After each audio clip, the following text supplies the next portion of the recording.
एक छोटे से शांत विलेज में जो हरे भरे खेतों के बीच बसा था, सुमन नाम की एक औरत रहती थी। उसकी दो बेटियां थीं। बड़ी बेटी का नाम किरण था, छोटी वाली का नाम महक था।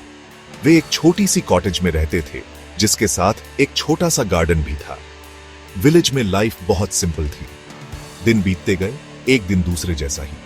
फिर भी उनके घर के अंदर चीजें हमेशा पीसफुल नहीं थी। एक इम्बैलेंस था, एक के लिए खामोश उदासी और दूसरी के लिए बिना कमाई हुई खुशी। सुमन, उनकी मां, का दिल अपने दोनों बच्चों के बीच बराबर नहीं बंटा था। ये बात सब जानते थे। सुमन किरण से बहुत प्यार करती थी। किरण उसकी फेवरेट बच्ची थी, उसका प्रीशियस जेम। वह किरण पर लाइफ की सारी अच्छी चीजें लुटाती थी। किरण हमेशा सबसे सुंदर कपड़े पहनती थी, कलरफुल और ब्राइट। जब भी उसका मन करता, उसे सबसे मीठी ट्रीट्स, लड्डू और जलेबियां दी जाती थी। सुमन अक्सर किरण को एम्ब्रेस करती, उसके कान में प्यार और प्रेज के शब्द फुसफुसाती। किरण अपनी मां की नजरों में कभी कुछ गलत नहीं कर सकती थी। वह सुमन की आंखों का तारा थी, उसकी लाडली, हमेशा मां के प्यार की गर्माहट में रहती थी। दूसरी तरफ महक की लाइफ काफी अलग थी। उसकी मां अक्सर उसे अनदेखा कर देती थी। सुबह की पहली किरण से लेकर रात को तारे निकलने तक महक घर के हाउसहोल्ड चोर्स में बिजी रहती थी। वह फर्श पर झाड़ू लगाती, कुएं से पानी लाती और खाना बनाती थी।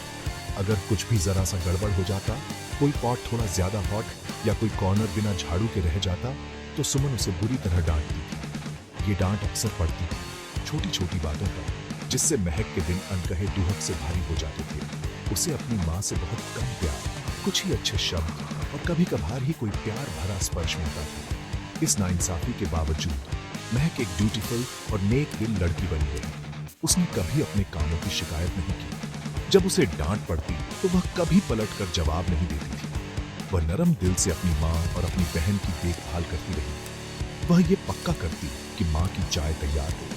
वह किरण की छोटी छोटी चीजों में मदद करती, तब भी जब किरण उसके साथ अच्छी नहीं होती। महक की स्पिरिट एक रेजिलिएंट फ्लावर की तरह थी, जो तेज हवा में झुक जाता था पर टूटता नहीं था।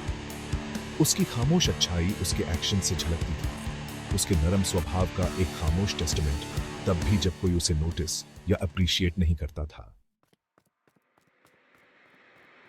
एक ब्राइट सुबह महक गांव के वेल पर गई। सूरज आसमान में ऊपर चढ़ रहा था। कमर पर मिट्टी का अर्दन पॉट ले जाना उसका डेली टास्क था। वेल एक ऐसी जगह थी जहां विलेजर्स जमा होते थे, न्यूज और चैटर की जगह। लेकिन महक के लिए यह ज्यादातर एक और चोर था, जिसे बिना डिले किए पूरा करना होता था। वह चुपचाप कदमों से चल रही थी। उसका ध्यान उस पानी पर था जो उसे निकालना था, और उन कामों पर जो घर पर उसका इंतजार कर रहे थे। रास्ता डस्टी था और एयर गर्म होने लगी थी, जो आने वाले दिन की हीट का इशारा दे रही थी। जैसे ही वह वेल पर पहुंची और अपना पॉट नीचे करने की तैयारी करने लगी, उसने पास में एक ओल्ड वुमन को बैठे देखा। वह औरत बहुत टायर्ड और फ्रेल लग रही थी। उसके क्लोथ्स सिंपल और पुराने थे। वह थकी हुई आंखों से महक को देख रही थी। फिर ओल्ड वुमन ने धीमी वीक वॉइस में कहा, मेरी प्यारी बच्ची, क्या तुम मुझे पीने के लिए थोड़ा पानी दे सकती हो? मैं अपनी जर्नी से बहुत प्यासी हूं। उसकी वॉइस मुश्किल से एक फुसफुसाहट थी, फिर भी उसमें मदद के लिए एक साफ गुहार थी। महक तुरंत रुक गई जो वो कर रही थी। ओल्ड वुमन की हालत देखकर उसका दिल पिघल गया। महक ने ओल्ड वुमन को बहुत रिस्पेक्ट और काइंडनेस से देखा। वह एक पल के लिए भी हेजिटेट नहीं हुई। उसने अपने पॉट से एक छोटे लोटे में कूल फ्रेश वाटर भरा। उसने प्यार से ओल्ड वुमन को पानी दिया। बेशक नानी मां, महक ने स्वीट स्माइल के साथ कहा, प्लीज जितना चाहे उतना पीजिए। वह धीरे और पोलाइटली बोली। उसके शब्दों में सच्ची फिक्र थी। उसने पेशेंटली इंतजार किया जब तक ओल्ड वुमन ने धीरे धीरे पानी पी लिया, यह पक्का करते हुए कि वह कंफर्टेबल है और उसकी प्यास बुझ गई है। महक ने उसे थोड़ी कन्वर्सेशन भी की, पूछा कि क्या वह अब बेटर फील कर रही है। ओल्ड वुमन पानी पीने के बाद महक को एक नोविंग गेज से देखा। उसकी थकान कुछ कम होती दिखी। सच तो यह था कि वह कोई आम बेबी ट्रैवलर नहीं थी। वह भेष बदले एक फेरी थी। वह विलेज में यह देखने आई थी कि क्या लोगों के दिलों में अब भी काइंडनेस बची है। महक के सेल्फलेस एक्ट, उसकी प्योर कंपैशन और उसके रिस्पेक्टफुल मैनर ने फेरी को बहुत इंप्रेस किया था।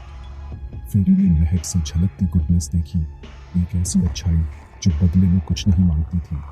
यह एक रेयर और प्रीशियस क्वालिटी थी और फेरी ने तय किया कि यह एक स्पेशल रिवॉर्ड का हकदार है। फेरी महक के प्योर हार्ट से बेहद खुश होकर उसे एक मैजिकल गिफ्ट देने का फैसला किया। वह महक पर मुस्कुराई, एक ऐसी मुस्कान जिससे आसपास सब रोशन हो गया। मेरी प्यारी बच्ची, फेरी ने कहा। उसकी वॉइस अब क्लियर और स्ट्रांग थी। तुम्हारी काइंडनेस ने मुझे दिल से छू लिया है। तुम्हारे नरम स्वभाव के लिए मैं तुम्हें यह बूंद देती हूं। जब भी तुम बोलोगी, तुम्हारे होठों से ब्यूटीफुल फ्लावर्स और ग्लिटरिंग डायमंड्स झरेंगे। इन शब्दों के साथ फेरी गायब हो गई और महक काफी एस्टोनिश्ड रह गई। महक, जिसे यकीन नहीं था कि यह ड्रीम है या सच, कुछ शब्द बोली और सचमुच फ्रेग्रेंट ब्लॉसम्स और स्पार्कलिंग जेम्स जमीन पर गिर पड़े। जब महक घर लौटी और उसकी मां सुमन ने यह एक्स्ट्रॉर्डिनरी फिनोमिनन देखा तो वह पूरी तरह से हैरान रह गई। पहली बार जब महक बोली और फूल और डायमंड्स निकले, सुमन को अपनी आंखों पर यकीन नहीं हुआ। सुमन के दिल में फौरन ग्रीड पैदा होने लगा। उसने सोचा कि इससे कितनी वेल्थ मिल सकती है। उसने तुरंत फैसला किया कि उसकी फेवर्ड डॉटर किरण को भी ऐसा ही वंडरफुल बून मिलना चाहिए। सुमन ने इमेजिन किया कि किरण बोल रही है और उनका घर बेहिसाब रिचेस से भर रहा है। उसने किरण को वेल पर जाकर ओल्ड वुमन को ढूंढने का हुक्म देने में जरा भी देर नहीं की। तो सुमन ने किरण को वेल पर भेजा। उसने किरण से कहा कि वह किसी भी ओल्ड वुमन से मिले तो उससे पोलाइटली बात करे और उसे पानी ऑफर करे। किरण हालांकि स्वभाव से ही एरोगेंट और इल मैनर्ड थी। वह वेल पर गई, दया दिखाने की इच्छा से नहीं, बल्कि सिर्फ मैजिकल गिफ्ट पाने के सोल पर्पस से। जब उसने उसी ओल्ड वुमन फेरी, जो अब भी डिस्गाइज में थी, को वहां बैठे देखा तो किरण घमंड भरे अंदाज में उसके पास गई। फेरी ने उसे टेस्टिंग की, उससे थोड़ा पानी मांगा, ठीक वैसे ही जैसे उसने महक से मांगा। किरण का रिस्पॉन्स दयालु या रिस्पेक्टफुल होने से कोसों दूर था। किरण ने ओल्ड वुमन को डिस्डेन से देखा। मैं तुम्हें पानी क्यों दूं? वह रूडली चिल्लाया। अगर प्यासी हो तो जाकर खुद ले लो। मैं यहाँ हर बेगर की सर्व करने के लिए नहीं हूँ। उसके शब्द कठोर और डिसरिस्पेक्ट से भरे थे। उसने ओल्ड वुमन को घूर कर देखा, जरा भी कंपैशन या मामूली कर्टसी नहीं दिखाया। फेरी, जिसने महक की सच्ची काइंडनेस देखी थी, अब किरण का असली स्वभाव देख रही थी। उसका प्राइड, उसका सेल्फिशनेस और उसमें एम्पैथी की पूरी कमी। दोनों बहनों के बीच का कॉन्ट्रास्ट समझदार फेरी को साफ और स्पष्ट था। फेरी, जिसका एक्सप्रेशन अब स्टर्न हो गया था, किरण की इंसोलेंस और क्रूअल वर्ड से बहुत नाराज थी। कमजोर ओल्ड वुमन का डिस्गाइज थोड़ा हट गया, जिससे उसकी पावरफुल नेचर की एक झलक दिखाई दी।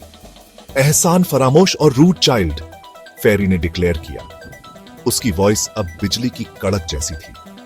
चूंकि तुम्हारा दिल इतनी अगलीनेस से भरा है और तुम्हारे शब्द इतने वेनमस हैं, तो तुम्हें भी एक ऐसा गिफ्ट मिलेगा जो तुम्हारे नेचर से मैच करता हो। आज से जब भी तुम बोलोगी, तुम्हारे मुंह से पॉइजनस स्नेक्स और वाइल्ड इंसेक्ट्स गिरेंगे।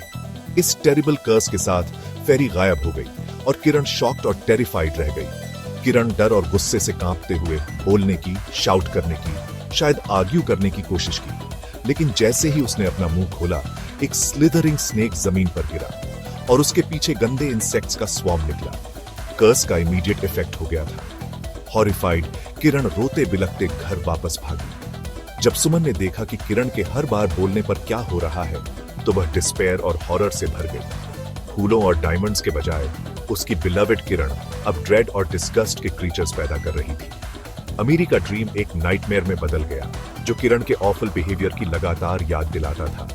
सुमन को आखिरकार अपनी ग्रेव मिस्टेक समझ में आ गई। उसे सच्ची काइंडनेस की कीमत का एहसास हुआ, जो उसकी निग्लेक्टेड डॉटर महक में भरपूर थी। उसने प्राइड और रूडनेस की अगलीनेस देखी, जो उसकी फेवर्ड डॉटर किरण ने डिस्प्ले की थी। मैजिकल गिफ्ट्स ने उसकी बेटियों के दिलों का असली स्वभाव उजागर कर दिया। महक के शब्द ब्यूटी और जॉय होते रहे, जिससे उसकी और उसके आसपास के लोगों की लाइफ बेहतर होती गई। दूसरी ओर किरण ने खुद को आइसोलेटेड पाया। उसके शब्द सिर्फ फियर और रिवल्शन नहीं थे। पूरे विलेज को जल्द ही उनके कंट्रास्टिंग फेट्स के बारे में पता चला। यह स्टोरी हमें एक टाइमलेस सबक सिखाती है। सच्ची काइंडनेस महक की तरह एक प्योर हार्ट से निकलती है और हमेशा रिवॉर्डेड होती है, अक्सर अनएक्सपेक्टेड वंडरफुल तरीकों से। यह दिखाता है कि किसी भी आउटवर्ड अटैचमेंट्स या मटेरियल पोजीशन से केवल सेविंग जैसा कि अनुराग अदीप से इस फ्यूचर को सॉल्व करने